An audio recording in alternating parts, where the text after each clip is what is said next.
As Madison said, it is only through the politicians that good government can thrive and individual liberties can be protected. Our next speaker is such a politician. He holds and has held for 4 terms the seat in the United States Congress first occupied by James Madison. Again, with pleasure, I present Congressman Eric Cantor of the 7th District of Virginia in the United States House of Representatives.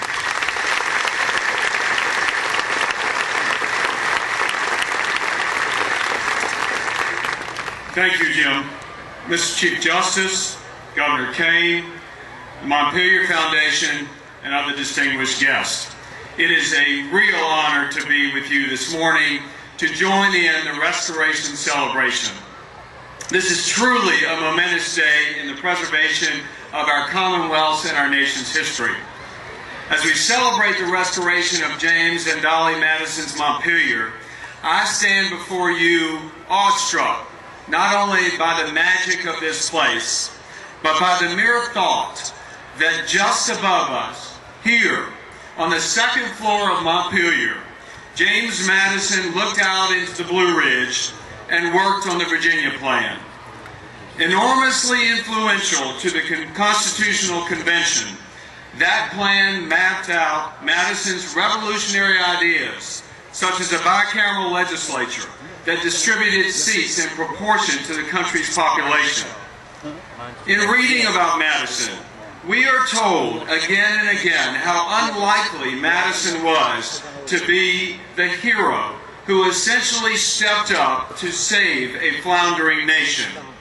And to all the young people who have come here this morning, who face the challenges in daily rigor of school life, I would say to you a very significant fact that Madison was shy, lacked charisma.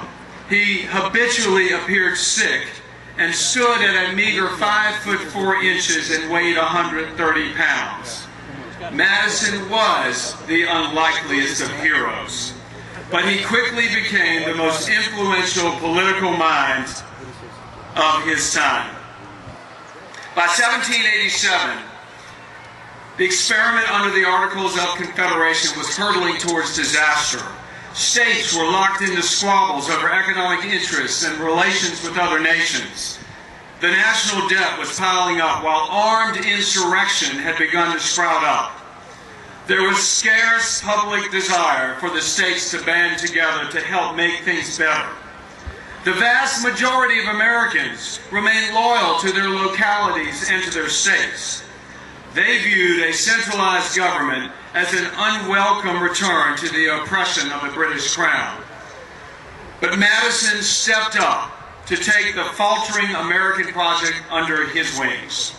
He would, figuratively speaking, do all the heavy lifting to ensure the Constitutional Convention had a good chance of success.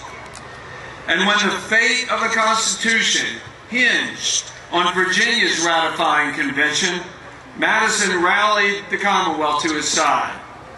Were it not for his irrepressible determination, our country may well have descended into chaos or split into multiple regional republics. Our vibrant, flourishing democracy, which has served as a light unto the nations, owes much to this great Virginian.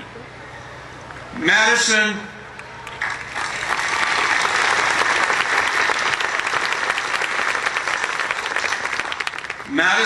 perhaps more than anyone else in American history, knew how to get things done. To pull off the Constitutional Convention required endless amounts of persuasion as well as getting the right people on board, namely George Washington. For me, his legacy was his strength of vision and his willingness to fight for a cause that our struggling nation needed, no matter how unpopular it was. As a politician, Madison was a brilliant vote counter with a forceful ability to persuade throughout his career, both here in Virginia and in Washington. Today, our Commonwealth and our nation face a new set of challenges. Among them, the war on terror, the complexities of the global economy, and their impact on our families here at home. Although these challenges may not seem or prove to be as great as those surrounding the Articles of Confederation, we may draw much strength from Madison's inspirational leadership. As a Virginian, as a father, as one who has the privilege of serving in James Madison's seat in the U.S. Congress, I am very grateful to the Montpelier Foundation for its leadership and for providing us with this invaluable link to the past and inspiration to the future. Thank you very much.